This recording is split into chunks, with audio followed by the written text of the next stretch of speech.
saya Franji Ketama Putra Susila dari kelas XTO3.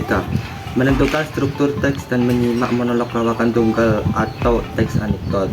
Monolog lawakan tunggal adalah salah satu ciri dari lawakan tunggal atau stand up comedy. Monolog lawakan tunggal sama halnya dengan teks anekdot. Menurut Kamus Besar Bahasa Indonesia KBBI, teks anekdot dapat diartikan sebagai sebuah cerita singkat yang menarik karena lucu dan mengesankan.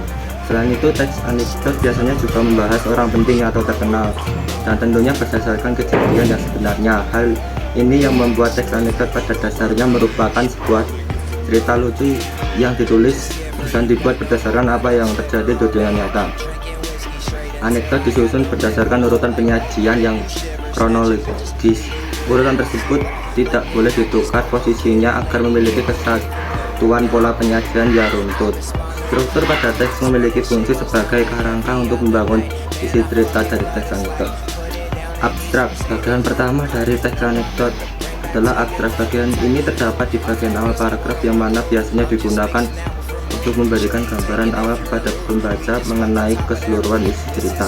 Orientasi. Bagian kedua dari teks anekdot adalah orientasi. Berbeda dengan abstrak yang memberikan gambaran awal. Orientasi biasanya berisi awal kejadian sebuah cerita. Krisis. Bagian ketiga dari teks anekdot adalah krisis. Setelah pembaca mengetahui awal cerita dari teks anekdot, krisis akan menjadi bagian dari cerita yang bertugas untuk memberikan penjelasan mengenai masalah utama dari teks. Reaksi. Bagian keempat dari teks anekdot adalah reaksi. Reaksi sendiri merupakan bagian yang digunakan untuk melengkapi suatu cerita.